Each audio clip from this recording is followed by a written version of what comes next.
Assalamualaikum warahmatullahi wabarakatuh. Innal hamdalillah nahmaduhu wa nasta'inuhu wa nastaghfiruh wa na'udzu billahi min shururi anfusina wa sayyiati a'malina. May yahdihillahu fala mudilla lahu wa may yudlil fala hadiya lahu. Asyhadu an la ilaha illallah wahdahu la syarika lahu wa asyhadu anna Muhammadan abduhu wa rasuluhu la nabiyya ba'dah. Allahumma salli wa sallim wa barik ala sayyidina wa habibina wa maulana Muhammadin wa ala alihi wa sahbihi wa man tabi'ahum bi ihsanin ila yaumiddin. Alhamdulillah, segala puji kita panjatkan kepada Allah Subhanahu wa taala. Dialah Allah Subhanahu wa taala yang menciptakan kita, menghidupkan kita, memberikan nikmat kepada kita, maka sepantasnya kita memuji kebesarannya dan bersyukur atas semua nikmatnya. Salawat dan salam semoga Allah limpahkan bagi junjungan kita Rasulullah sallallahu alaihi wasallam serta keluarganya, para sahabatnya dan seluruh pengikutnya ila yaumil qiyamah. Hadirin jamaah yang dirahmati Allah Subhanahu wa taala, pada malam hari ini kita akan mendalami, mentadaburi firman Allah SWT dalam surah Al-Buruj, ya. Di dalam ayat tersebut, surat tersebut Allah SWT berfirman, A'udzu billahi minasy syaithanir rajim. Was-samaa'i dzatil buruj wal yawmil ma'ud wasyahidin wa mashhud.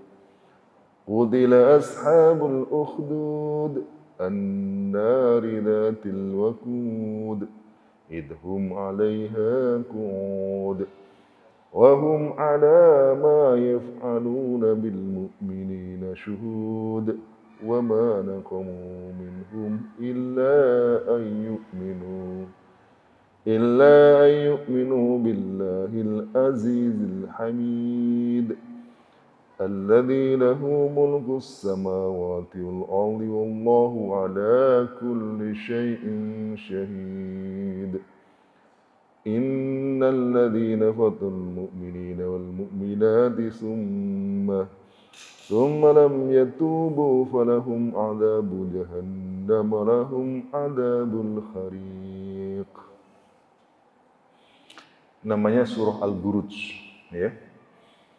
Surah ini turun di Makkah, maka disebut sebagai surah Makkiyah. Tidak ada perbedaan tentang hal ini. Surat ini diawali dengan sebuah sumpah. Allah bersumpah, diawali dengan wawul qasam, waw yang digunakan untuk qasam. Dan yang digunakan sebagai qasam adalah yang pertama as-sama. Was-samaa'i dzatil buruj. Langit yang memiliki gugusan bintang-bintang. Jemaah yang dirahmati Allah SWT, sebelum saya teruskan, saya ingin beri garis bawahi bahwa di dalam bahasa Arab itu kalimat untuk menguatkan sebuah berita itu adalah dengan cara menyebutkan qasam atau sumpah. Jadi kalau kita menyampaikan berita yang orang itu tidak kita ketahui akan menolak atau menerima, maka kita akan menyampaikan berita itu tanpa qasam, tanpa sumpah. Tapi kalau kemudian diperkirakan orang itu masih ragu, maka untuk menghilangkan keraguan itu diberi satu takkid, jadi satu kata yang menunjukkan bahwa kalimat yang diberitakan itu benar. Tapi kalau orang itu kemungkinan besar atau orang itu mengingkari, maka untuk meyakinkan dengan sumpah. Ya, begitu. Oleh karena itu, di dalam ayat ini Allah SWT bersumpah. Dan kalau kita lihat konteks ayat ini lebih ditujukan awalnya adalah kepada orang-orang kafir yang mereka ingkar. Maka Allah SWT untuk menegaskan berita yang dibawa, Allah bersumpah. Was-samaa'i, ya, sumpah. Nah, dalam sumpah itu ada dua hal yang penting. Yang pertama adalah bahwa sesuatu yang dijadikan sumpah itu haruslah perkara yang agung, yang besar. Oleh karena itu kita seorang muslim, orang yang beriman, ketika kita bersumpah, kita tidak boleh bersumpah kecuali dengan nama Allah. Karena tidak ada yang lebih agung, tidak ada yang lebih besar daripada Allah. Nah, beda dengan kalau Allah, ya Allah tentu saja terserah dia. Allah SWT menggunakan sumpah apa saja. Tetapi ketika Allah menyebut sesuatu untuk dijadikan sebagai sumpah, berarti perkara itu memang perkara yang besar, perkara yang agung. Was-samai, dan demi langit. Saudara-saudara yang dimuliakan Allah Subhanahu wa taala, kalau kita tengok keluar sana, lihat ke atas, maka kita akan lihat langit. Ketika kita akan lihat langit, maka kita akan melihat betapa besarnya alam semesta ini. Langit itu ibarat kubah, seperti kubah ini, kalau kita lihat, besar, tinggi, dan yang paling menarik adalah besar dan tinggi itu tidak ada tiang. Ya, masjid ini cuma segini, untuk menyangga itu butuh tiang. Tapi Allah membangun sebuah bangunan langit itu tak perlu tiang. Dan kalau kita lihat ke atas sana, Masya Allah, begitu tingginya. Naik pesawat kita belum nyampe di langit itu, masih kelihatan. Ya, betapa tingginya. Dan ketika kita melihat betapa tinggi, betapa besar langit, lalu kemudian kita tengok diri kita. Apa jawabannya? Begitu kecilnya, begitu tidak berartinya kita. Apalagi kemudian ditambahkan datil buruj, yang memiliki bintang-bintang. Al-buruj itu banyak tafsiran, tapi saya sampaikan satu tafsiran saja. Di antaranya adalah yakni gugusan bintang. Ini menambah kebesaran dan keagungan langit. Coba kita lihat keluar sana, Masya Allah, bintang begitu banyak. Saking banyak kita tidak bisa menghitung berapa jumlahnya. Dan bintang itu adalah benda angkasa yang sangat besar, yang itu terlihat dari sinarnya. Meski jauh, sinarnya terlihat dengan terang. Itu menunjukkan bahwa bintang itu adalah benda yang sangat besar. Tidak hanya satu. Maka ketika orang itu melihat bintang, maka diharapkan manusia ingat kepada pencipta bintang, pencipta langit. Maka kalau kemudian kita melihat begitu, maka begitu remehnya urusan dunia itu kalau dibandingkan dengan langit dan bintang-bintang. Lalu kemudian diteruskan, wal yaumil mau'ud, dan hari yang dijanjikan. Apa hari yang dijanjikan itu? Para ulama sepakat tak ada perbedaan bahwa yang dimaksudkan al-yaumil mau'ud adalah yaumul qiyamah. Ini juga perkara penting. Hari yang dijanjikan, karena dalam Al-Quran ada beberapa ayat yang menunjukkan bahwa janji, hari yang dijanjikan adalah hari kiamat. Dalikal yaumul ladzi kanu yu'adun. Yaumahumul ladzi kanu yu'adun. Hari yang mereka dijanjikan. Dalam ayat yang disebutkan amma yatasaalun anin naba'il adzim. Itu juga hari kiamat. Dan kalau kita lihat itu nggak ada yang lebih dahsyat, nggak ada yang lebih besar kecuali hari kiamat. Jadi ketika, Masya Allah, kalau kita melakukan perbuatan apapun, kita harus ingat bahwa kita akan berjumpa dengan hari kiamat. Jadi kalau orang sudah hari kiamat itu rasanya itu problem hidup itu menjadi kecil dibandingkan dengan problem yang terjadi pada hari kiamat. Bagaimana tidak? Belum kiamatnya, baru gejala-gejala kiamat itu sudah yauma yafirrul mar'u min akhihi wa ummihi wa abihi wa sahibatihi wa bani. Orang itu sudah lari dari saudaranya, dari bapak dan ibunya, dari istri atau suami dan anaknya. Sudah nggak diperhatikan karena orang itu sudah mementingkan diri mereka sendiri-sendiri. Itu baru hari kiamatnya. Belum peristiwa-peristiwa setelah itu yang dahsyat, yakni penimbangan, pembalasan, surga, neraka. Ya Allah, dan ini hak pasti terjadi. Ya, wal yaumil mau'ud wasyahidin wa masyhud, dan yang menyaksikan serta yang disaksikan. Kalau kita kaitkan dengan hari kiamat, maka ini memang ada banyak tafsir tentang ini, tapi saya supaya waktunya ini singkat, saya pilih salah satu penafsiran saja. Wasyahidi wa masyhud itu adalah yang menyaksikan di hari kiamat. Ada yang mengatakan itu adalah anggota tubuh kita. Anggota tubuh kita akan jadi saksi. Tanah yang kita lewati, yang kita injak, di mana kita menginjak, kita tempat duduk, akan jadi saksi atas perbuatan kita. Tak ada seorang pun yang bisa mengelak. Sekarang manusia bisa membuat cerita, orang bisa ngarang. Tapi semua karangan dan beritanya itu pasti terungkap di hari kiamat. Saya diserang, faktanya dia malah menyerang, terungkap. Bumi ini akan cerita bahwa dialah yang menyerang, dialah yang menembak, begitu kira-kira. Ya, wasyahidi wa masyhud. Nah, ini lebih pas lagi begitu kita kaitkan dengan ayat berikutnya. Qutila ashabul ukhdud. Qutila ashabul ukhdud. Qutila itu bahasa Arabnya itu artinya membunuh, ya. Qatala membunuh, qutila terbunuh atau dibunuh.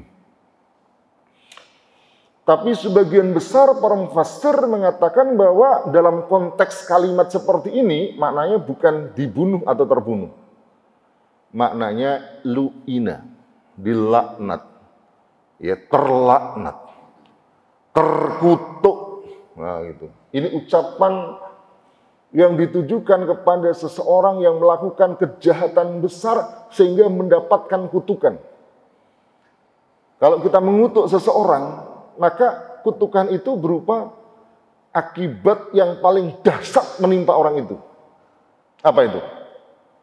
Kalau cuman mana bahasa Jawa ini picek matamu, ya, buta matamu, masih hanya buta. Telinganya mungkin masih bisa mendengar. Oh, pincang kamu. Nah, mungkin hanya kaki ya. Kalau yang paling dahsyat apa? Mate, Bang. Nah, itu. Kalau bahasa Jawa ini bongko, nah gitu. Bahasanya kok kasar. Al-Quran itu menyebut kasar. Kenapa? Karena yang dituju orang yang perilakunya kasar. Yang disebut ashabul ukhdud, yang ceritakan. Jadi ngomong kasar Quran atau Ustadznya ngomong kasar, itu kasar dan halus itu bergantung kepada siapa. Orang baik tidak layak diberi kalimat yang baik, yang buruk. Tapi orang yang buruk, orang yang jahat, jangan kok engkau diberi kata-kata jahat, masuk neraka pun itu sudah layak baginya. Qutila ashabul ukhdud. Nah, saya lanjutkan supaya nanti lebih jelas. Dalam Al-Quran kata qutila tadi gimana lu'ina. Lu'ina itu maknanya adalah dijauhkan dari rahmat Allah Subhanahu wa taala. Dalam Al-Quran beberapa kutukan itu menggunakan kata qatala. Qatalahumullahu anna yufakun. Nah, sekarang dilanjutkan tentang ashabul ukhdud. Ashabul ukhdud, ashab, ya. Lalu ada kata al-ukhdud. Al-ukhdud itu jamak dari kata khaddu. Al-khaddu itu maknanya adalah parit. Parit atau lubang besar yang memanjang. Apa kalau bahasa Indonesianya itu, ya? Ya? Lubang besar yang memanjang itu namanya al-ukhdud, ya. Jamak dari kata khaddu. Nah di sini disebutkan ashabul ukhdud, jadi orang yang membuat lubang yang sangat panjang atau lubang parit itu, penggali parit itu. Lalu kemudian lanjutkan lagi, an-nari dzatil waqud. Nah, an-nar ini kalau dalam bahasa Arab namanya badal. Badal dari kata ukhdud. Jadi maknanya parit itu bukan sekadar parit tetapi berisi an-nar, berisi api. Jadi dia penggali parit ini bukan hanya menggali lubang yang besar dan panjang, tapi pada saat yang sama dia mengisinya memenuhi dengan api. Dan bukan sekedar api, disebutkan datil waqud, dati yang memiliki al-waqud, yakni ma yuqadu bihin nar. Jadi sesuatu yang digunakan untuk menyalakan api. Berarti apa itu? Ya kayu bakar atau bahkan tubuh manusia yang dengan begitu maka api bisa berkobar. An-nari datil waqud idhum 'alaiha qu'ud. Ketika laknat itu dijatuhkan, ditimpakan kepada mereka ketika mereka 'alaiha di atas api, qu'ud mereka duduk di atas api. Maknanya sebenarnya bukan di atas api pas. Sebab tidak mungkin orang bisa duduk di atas api, maknanya duduk di tempat yang tinggi yang berada di sekitar parit tadi. Untuk apa? Wahum ala ma yaf'aluna bil mu'minina syuhud. Dan mereka menyaksikan atas apa yang mereka kerjakan terhadap kaum mukminin. Jadi saat itu ashabul parit itu diceritakan dalam ayat ini mereka duduk di atas parit, lalu mereka menyaksikan tindakan yang itu berupa kekejaman mereka kepada orang mukmin. Wa ma naqamu minhum, dan mereka tidak menyalahkan, tidak punya alasan untuk menyalahkan orang mukmin itu, illa ayyuminu billahil azizil hamid, kecuali mereka beriman kepada Allah yang Maha Perkasa lagi Maha Terpuji. Nah, sekarang saya cerita siapa sebenarnya ashabul ukhdud, apa yang mereka kerjakan, baru nanti akan lebih paham makna dari ayat ini.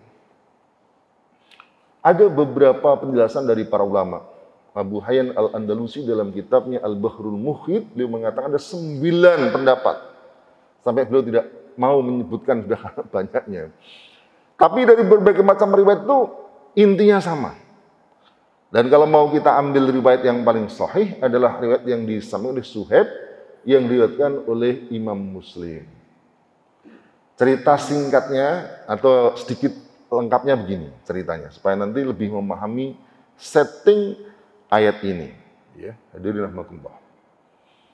Ceritanya saat itu ada seorang raja. Yang raja itu dia minta disembah oleh rakyatnya. Jadi kalau disebut minta disembah itu bukan berarti dia yang menciptakan langit bumi. Rakyatnya juga tahu dia bukan pencipta langit dan bumi. Minta disembah itu apa? Minta ditaati apapun perintahnya. Ya, tangkap, begitu, ya, penjara, gitu, bakar, gitu, bunuh, begitu. Rakyatnya harus mengagungkan dia sebagai Tuhan. Nah, raja ini didukung oleh para ilmuwan pada zaman itu, ya. Kalau sesakti apapun raja itu kalau tidak punya pendukung yang mendukung kekuasaan itu nggak akan tegak. Nah, termasuk yang mendukung dia itu adalah tukang sihir. Nah, zaman dulu memang tukang sihir itu ya ilmuwan yang paling hebat itu sihir. Allahu Akbar. Tukang sihirnya ini sudah tua mau mati, ya, kira-kira begitu. Ya. Lalu kemudian si raja meminta kepada si tukang sihir itu untuk mencari kader dia. Jadi orang-orang kafir itu ya mengkader mereka, ya. Makanya jangan berharap, oh mati, mari mati kemudian selesai. Enggak, karena sebelum mati mereka juga mengkader sesama kafirnya itu. Ya, ini juga terjadi nih. Tukang sihir akhirnya kemudian mencari orang untuk belajar sihir kepada dia. Walhasil dapatlah seorang pemuda, tidak disebutkan namanya, dalam hadis hanya disebut Ghulam. Ghulam itu maknanya adalah pemuda. Si Ghulam ini akhirnya kemudian belajarlah kepada tukang sihir. Ketika dia belajar, suatu saat dia pergi ke tukang sihir itu, dia bertemu dengan seorang rohib, ulamanya Nasrani pada zaman itu, yang dia itu menyampaikan kata-kata yang membuat si Ghulam itu tertarik. Akhirnya dia mendengarkan, akhirnya dia tertarik, belajarlah dia kepada rohib itu. Akhirnya dia belajar di dua tempat, belajar pada tukang sihir yang menyembah setan dan menyembah rohib yang menyembah Allah. Ya, dia makin lama makin tertarik si Ghulam itu kepada si rohib, lalu kemudian akhirnya sering telat ketika telah dipukuli oleh si tukang sihir itu. Akhirnya kemudian bilang kepada rohibnya bilang, udah kamu bilang saja, kamu ditahan ibumu sebelum berangkat sehingga kamu terlambat. Dari pulang dari tukang sihir, sebelum pulang mampir dulu ke rohib itu. Dia belajar tiap hari, pagi sore. Sampai suatu saat didapatlah dia pada saat mau berangkat ke rohib itu, di jalan ada binatang yang besar yang menghalangi semua orang untuk lewat. Semua orang tidak bisa. Akhirnya kemudian dia ambil batu dan dia bilang, ya Allah, jika ajaran rohib itu benar, maka singkirkanlah binatang itu. Begitu dilempar, kemudian tersingkir, hilang. Dia menjadi semakin yakin bahwa ajaran rohib itu yang benar, bukan ajarannya si tukang sihir. Akhirnya si Ghulam ini bercerita kepada rohibnya, dan rohib mengatakan, berarti kamu sudah melebihi tingkatnya daripada aku. Hati-hati, nanti kamu akan kena fitnah. Ya, nah, kalau kena fitnah kamu jangan bilang kamu saya ajari. Tapi namanya orang, akhirnya dia dengan itulah kemudian dia mulai banyak itu, ada orang sakit diobati.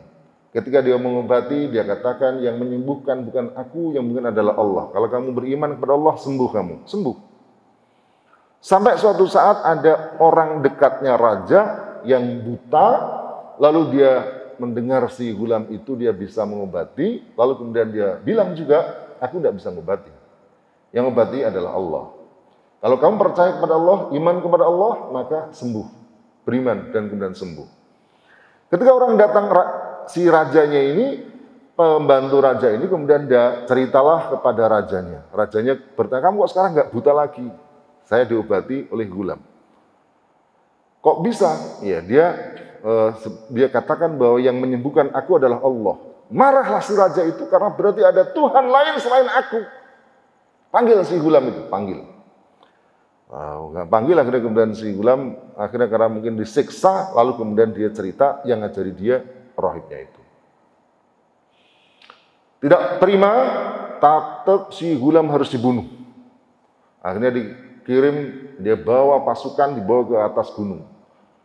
Di atas gunung lalu mau dijatuhkan.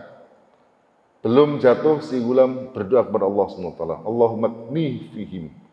Jadi ya Allah, cukupkanlah aku kepada mereka. Artinya lindungilah aku dari mereka.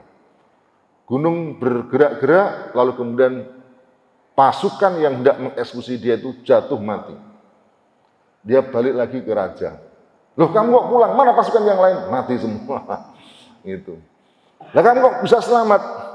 Akhirnya kemudian dia kirim lagi, dia dibawa pasukan, dibawa ke laut, naik perahu.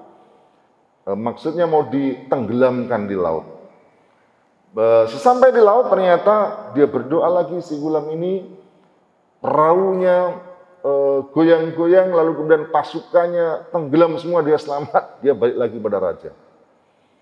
Lalu kemudian raja tanya, kamu bisa selamat? Iya. Gimana aku cara membunuh kamu?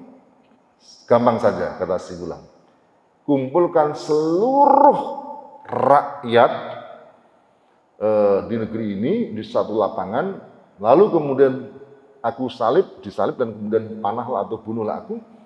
Dan sebelum membunuh mengatakan Bismillahi Rabbil Ghulam. Demi Tuhan, demi Allah Tuhan si gulam. Benar. Dikumpulkan semua orang, lalu kemudian sebelum dibunuh mengucapkan kalimat itu, Bismillahi Rabbil Ghulam. Akhirnya si Ashabul Ukhdud, si gulam itu meninggal. Karena dia meninggal, apa yang terjadi?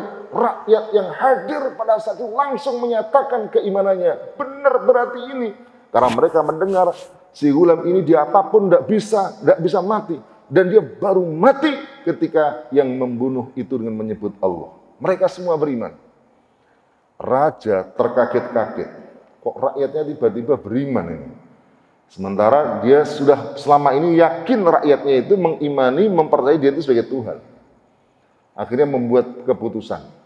Keputusannya adalah siapa yang kembali ke agama semula, yakni murtad dari keimanan mereka, bebas.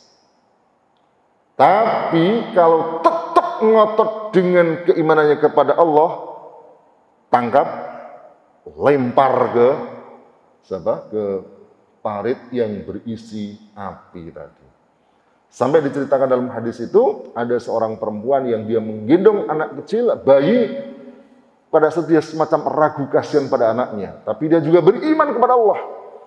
Allah SWT membuat si bayi itu kemudian bisa bicara, wah ibu, jangan takut, pertahankanlah iman. Ya, kemudian akhirnya ibu itu turun, dilemparkan dalam keadaan iman, dan diceritakan bahwa ketika dilemparkan dia merasakan panas. Jamaah yang dirahmati Allah SWT, kalau kita lihat cerita ini, coba perhatikan cerita ini, si raja penguasa tadi itu membunuh gulam karena apa? Bukan karena si gulam itu mencuri, bukan karena merampok, bukan karena membunuh, bukan karena korupsi, bukan karena menjual aset negara, dan seterusnya. Ayat ini mengatakan, وَمَا نَقَمُوا مِنْهُمْ إِلَّا أَن يُؤْمِنُوا بِاللَّهِ الْعَزِيزِ الْحَمِيدِ. Mereka, وَمَا نَقَمُوا, mereka, naqamu itu maknanya itu وَمَا ayabu, وَمَا ankaru. Mereka tidak menganggap bersalah. Jadi si orang kafir itu tahu betul bahwa si gulam ini, bukan hanya gulam, orang-orang mukmin tadi, itu tidak melakukan kesalahan apapun. Satu kesalahan, satu-satunya yang dianggap salah menurut si raja kafir itu adalah ayyuminu. Karena mereka beriman kepada Allah. Perhatikan, ayyuminu. Yu'minu itu adalah al-fi'lul mudhari. Fi'il, kata kerja yang menunjukkan waktu sekarang dan akan datang. Jadi kalau bahasa Inggrisnya present tense. Tidak digunakan amanu karena mereka telah beriman. Tidak menggunakan al-fi'lul madhi. Maknanya apa? Kalau kamu kemarin beriman, lalu kemudian sekarang murtad, tidak apa-apa, tidak akan dihukum. Gitu maknanya. Tapi kamu dihukum karena kamu tetap mempertahankan keimananmu. Jadi ini masa ke depan. Kalau kamu kemarin beriman, tidak apa-apa, tidak dihukum. Tapi yang dihukum adalah ketika kamu tetap konsisten menjaga keimanan kamu, maka itulah yang kamu membuat kamu dilempar ke dalam api neraka. Jadi kalau kita lihat ayat ini menunjukkan kepada kita, sebelum gini.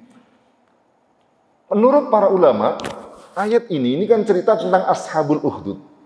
Ashabul Ukhdud sudah lewat, betul enggak? Ayat itu turun kepada siapa? Rasulullah. Dibacakan kepada siapa? Kepada orang-orang yang hidup pada masa beliau dan masa yang akan datang. Nah, berarti itu cerita ini bukan untuk Ashabul Ukhdud. Ini cerita untuk siapa?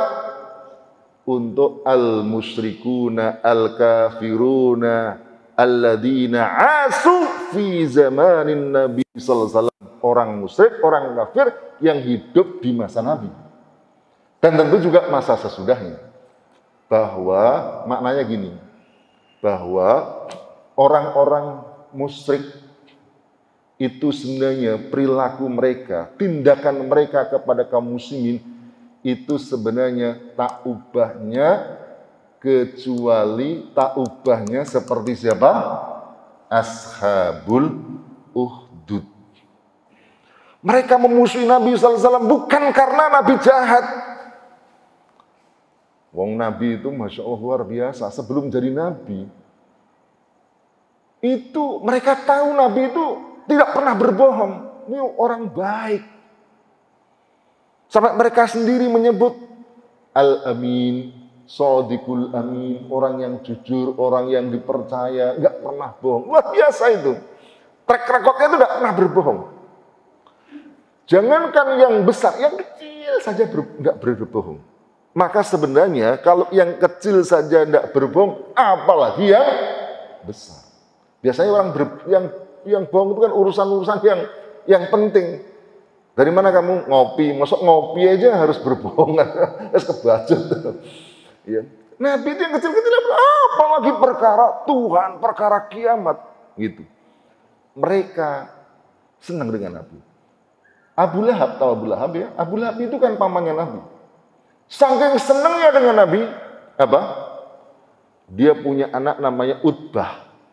Utbah punya adik namanya Utaibah. Jadi punya dua anak namanya Utbah dan Utaibah. Dinikahkan kepada dua putri Nabi. yakni Ummu Kulsum dan Ruqayyah. Masya Allah, sangat senang. Dua anaknya itu gak usah nikah yang lain-lain, nikah yang Nabi SAW, anaknya ini. Tapi begitu beliau menjadi Nabi, menyampaikan Islam, maka apa yang terjadi? Berubah permusuhan. Jadi mereka memusuhi karena akhlaknya buruk, bukan karena kata-kata kasar, bukan. Ya, kalau orang bicara akhlak, pertanyaannya siapa yang lebih hebat daripada akhlaknya Nabi? Siapa? Kalau bicara perilaku, mana ada yang lebih indah dari perilaku Nabi? Pertanyaannya, apakah kemudian umatnya, kaumnya langsung percaya? Langsung diterima? Enggak. 13 tahun Rasulullah SAW berada di Makkah berdakwah, sebagian besar menolak. Bahkan pada malam ketika beliau mau hijrah dari Makkah ke Madinah, sudah dikepung rumahnya untuk dibunuh oleh mereka. Bukan hanya ngomong loh ya, sudah dikepung. Mereka membunuh, itu sudah ada perencanaan matang itu. Ya. Jadi orang-orang kafir ini, Masya Allah, ya mereka membenci Islam, membenci umat Islam itu bukan karena ini itu. Jadi kalau salah besar kalau umat Islam itu kemudian ngikuti aja mereka. Umat Islam itu, kita ini benci orang kafir yang ngomong-ngomongnya terlalu kasar. Ya enggak. Ya kalau bicara itu Nabi tidak ada yang tidak diterima. Tidak ada yang melebihi akhlaknya dari Nabi SAW. Dimusuhi, bahkan mau dibunuh. Maka benar-benar wa ma naqamu minhum illa ayyuminu billahil azizil hamid.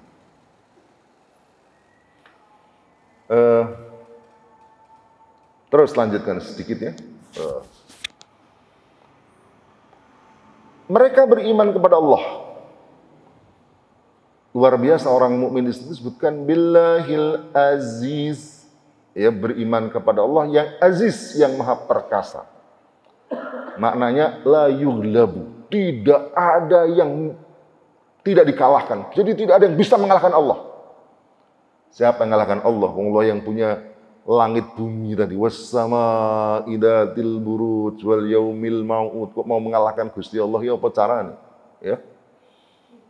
Al-Aziz. Jadi orang-orang kafir itu sebenarnya tidak akan bisa. Loh tapi kok buktinya orang beriman tadi kok bisa ditangkap, dilemparkan. Lanjutannya, Al-Hamid, Allah Maha terpuji. Jadi kalau Allah tidak segera menghukum orang kafir itu bukan karena Allah tidak mampu, tetapi Allah itu Maha terpuji. Macam-macam hikmahnya. Supaya orang mukmin tadi mendapatkan jannah tanpa suruh, tanpa hisab. Ya. Nah, dipikir-pikir itu ya, prestasi yang paling dicari manusia itu apa sebenarnya? Hidup di dunia itu. Yang kalau kita cari itu ya sebenarnya paling akhir itu husnul khotimah. Betul enggak? Betul tidak? Coba. Pangkat jenderal. Terakhir su'ul khotimah. Enak enggak? Ya Allah. Kaya raya su'ul khotimah. Ya Allah. Jabatan tinggi, jenderal, presiden, su'ul khotimah. Tampan dan seterusnya, terkenal, su'ul khotimah. Nggak ada baiknya. Jadi justru ada kebaikan di sana ketika seorang mukmin dia mati dalam rangka mempertahankan agamanya. Masya Allah. Tak ada kemuliaan, tak ada kematian yang lebih mulia kecuali ketika orang mati sedang berjuang untuk Allah Subhanahu wa Ta'ala. Tak ada kematian yang lebih mulia ketika seorang mati mempertahankan agamanya. Oh, pasti mati loh. Oh, tiap hari itu, ya bukan hampir tiap hari itu WA saya itu kabar meninggal ya Allah sekarang itu. Ya Insya Allah. Kenapa begitu? Karena dan yang meninggal itu saya lihat tuh banyak yang lebih muda. Jadi dipikir-pikir, jadi semua jadi ya Allah, kalau kita dengan seperti mereka ya sudah kemarin sudah dipanggil. Begitu mudahnya Allah SWT memanggil kita itu. Apa halangannya? Tidak ada seorang pun yang bisa menghalangi kita. Kekayaan tidak bisa. Apa naik jenderal, saya panglima, saya kapolri gitu, tidak bisa mati. Ya Allah. Maka ketika Allah SWT kata terjadi itu ada hikmah yang Allah sendiri yang tahu. Lalu ditegaskan lagi. Alladzi lahu mulkus samawati wal ard. Milik Allah lah. Alladzi yang lahu milik Allah. Apa itu? Mulkus samawati wal ard. Kerajaan langit dan bumi. Masya Allah. Siapa sih ngaku sebagai rojo itu siapa? Rojo yang paling hebat Fir'aun mati. George Bush kemarin Trump copot sudah. Apa? Kepala negara didaya orang berdaya lagi. Apalagi negara ecek-ecek.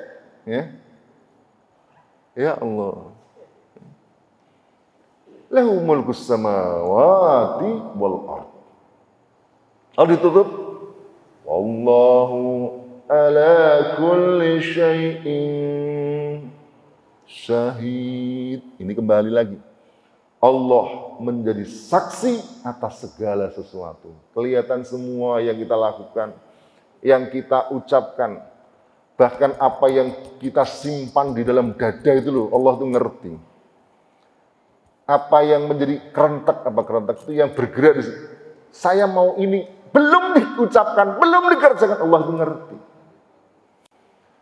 Orang itu kalau berbohong kepada orang yang tidak mengetahui kan bisa membohongi. Dia tidak tahu. Saya misalnya katakanlah panjenengan ini sekarang di masjid, istrinya di rumah kan nggak ngerti istrinya itu sedang apa. Jadi mau berbohong juga boleh. Maksudnya bisa, karena nggak tahu. Bohong itu adalah ketika membohong yang tidak bisa kepada orang yang tahu. Dari rumah ketok, pakai CCTV, wah sedang apa. Gusti Allah itu ngerti semua. Bagaimana berbohong kepada Allah. Bagaimana melanggar aturan Allah. Lalu lanjutannya, apakah sampai selesai di situ? Inilah kemudian disebutkan dalam ayat berikutnya. Innal ladzina fatanul mu'minina wal mu'minat. Sesungguhnya orang-orang yang fatanu Fatanu itu artinya dari kata al-fitnah, itu artinya al-ibtila, menguji. Bahas dulu, sebelumnya kata fitnah itu oleh orang Arab dipakai untuk menguji keaslian emas. Jadi emas itu untuk dilihat yang bagian emas dan tidaknya, caranya apa? Dibakar. Dengan dibakar nanti akan terpisah emas dan yang bukan emas. Nah, fitnah itu begitu. Fitnah itu digunakan untuk menguji apakah Islamnya beneran atau tidak. Islamnya 24 karat atau cuman sekarat. Ya, atau Nah, fitnah di situ dia juga untuk membakar. Maka sebagian para ulama mengatakan innal ladzina fatal mu'minina wal mu'minat, itu maknanya menurut sebagian ulama itu awalnya bisa diartikan harraku. Sesungguhnya orang-orang yang membakar orang mukmin laki-laki. Bisa juga dalam menguji keimanan mereka. Artinya dengan seperti itu dia masih tetap iman atau berbalik dari keimanannya.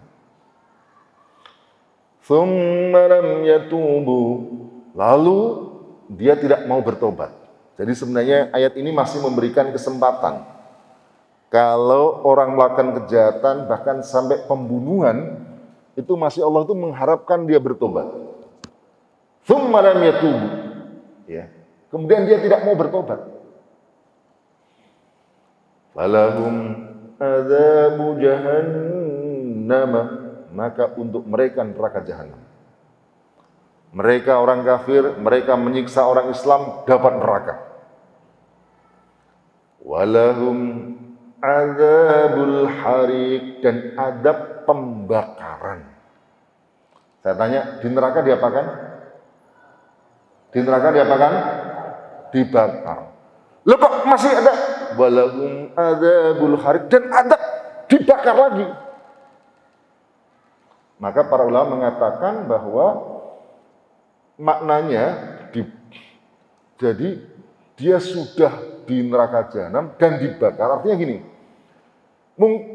jadi kalau penghuni yang lain gitu ya, derajatnya sampai 100 gitu ya. Nah, khusus yang membakar itu bukan hanya 100, tambahi sampai 200. Gitu maknanya. Jadi bakar. Kenapa dia dibakar? Karena dia menyiksa umat Islam, orang mukmin dengan cara membakar. Nah, dalam Al-Quran itu banyak apa yang disebut dengan al-jaza'u min jinsil amal. Jadi balasan itu sesuai dengan amalnya. Ya, kalau dunia itu senangnya bentak-bentak uang, ya, kejangan, tangkap. Nanti mau mati itu malaikat Israel datang gitu, tangkap. Nah gitu. Jadi sesuai dengan apa yang dikerjakan. Masya Allah. Makanya di dalam surah An-Nazi'at itu ada wan-nazi'ati gharqa, malaikat yang mencabut nyawa dengan keras. Wan-nazi'ati gharqa wan-nashitati nashta, dan malaikat yang mencabut nyawa dengan lemah lembut. Sing kasar hidupnya, yang kafir, yang menyiksa, memenjarakan, memidanakan umat Islam disebabkan mereka belum mati saja, sudah akan didatangi malaikat dengan dicambut nyawa mereka dengan sangat keras. Maka Bapak hadirin taala, saya ingin menegaskan di sini, sungguh sebenarnya kerugian yang paling nyata adalah mereka yang menggadaikan hidup mereka untuk kenikmatan yang sebentar, sementara dia pasti mendapatkan neraka jahanam. Sebaliknya orang yang beriman, syahada nih ya. Nah, terakhir berarti sedikit aja. Innal ladzina amanu wa 'amilus solihati lahum jannatun tajri min tahtihal anhar, dzalikal fawzul adzim. Maksudnya orang-orang beriman, amal soleh, untuk mereka surga. yang di bawahnya ada sungai-sungai mengalir, ditutup apa? Dalikal fauzul adzim, itulah kesuksesan. Dalikal fauzul kabir, itulah kesuksesan besar. Nek pengen sukses, iman, amal, pertahankan sampai mati. Kalau tidak, maka itulah kerugian yang nyata. Jabatan tinggi, kekayaan yang besar, kekuasaan yang itu tidak ada apa-apanya kalau tidak beriman, tidak beramal soleh, bahkan lebih dahsyat siksanya seperti yang disebutkan dalam ayat berikutnya itu, inna batsya rabbika lasyadid, ketika menggunakan itu semua untuk menghalangi kaum muslimin, menghalangi pejuang Islam, menyiksa orang Islam, membunuh mereka. Apalagi ini bukan orang Islam tetapi ulamanya, tetapi pejuangnya, tak terkira. Karena para ulama adalah warasatul anbiya. Ini ulama sing bener. Ono meneh juga ulama yang yang selalu membenar-benarkan apa yang dikerjakan oleh penguasa. Tentu bukan itu. Baik, hadirin jamaah Allah, karena sudah terdengar adzan Isya, bahwa kita selesaikan dengan doa kafaratus subhanaka wa bihamdika asyhadu an la ilaha illa anta astaghfiruka wa atubu ilaik. Moga-moga bermanfaat. Assalamualaikum warahmatullahi wabarakatuh.